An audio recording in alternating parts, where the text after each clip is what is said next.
These joints are on the website right now, fineline1721.com. What is going on, my fine people? Fineline1721 checking back in. Here to give you guys another quick review. Well, technically this is not a review, more of a first impression. Are these joints worth the hype that Nike has been pushing for basically the last week or two? If this is your first time seeing it, which I highly doubt, we'll just go over the box a little bit. As you can see, the whole script around the whole box, they can't stop you from wearing them. Flip the box open.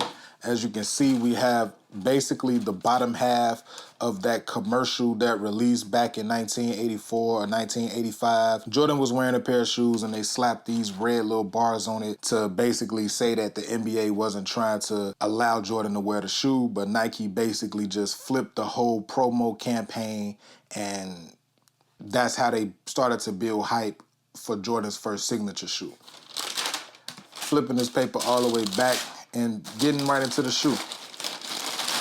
Before the sneaker police started making their comments and everything of that nature about the shoe being laced up right out of the box, these did come out of a retail store. This is a size 7.5. It was the last 7.5 that was inside of the store and the one that he had on the display. Normally, you know, every pair of Jordan Retro 1s will come unlaced.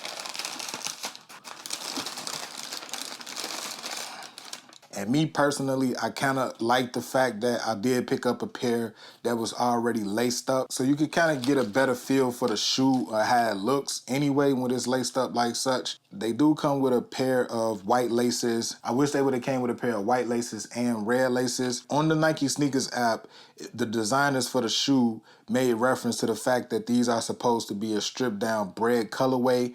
And if there's supposed to be a stripped down bread colorway, there's no reason for you not to add a pair of white laces and red laces like the bread ones came with. Taking a look at the front profile, the white Nike Air, it looks good, but me personally, I wish they would have did like a red Nike Air on that joint. That would have made it pop a lot better to go along with the red X on the back. The same script that is on the box is all over the whole shoe. On the black parts is just a bold script, and on the gray parts it's like a little tiny script where it still says they can't stop you from wearing them. From the pictures, I thought they were kind of like basically a shadow gray, but in hand and in person, I can tell you that it's definitely not a shadow gray. This doesn't even look black. It almost kind of just looks like anthracite and heather gray. With me having these in hand and getting a feel for it, actually touching it, almost feels like stripped down paint, like if you were about to put a fresh coat of paint on a pair of shoes and you have to strip it down. I like the design elements of the shoe. This is a go for me. This is definitely getting a green light. If you agree,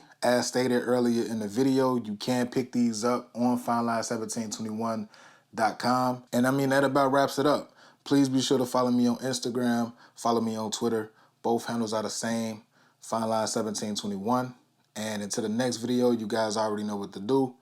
Be smooth, enjoy life, bless up.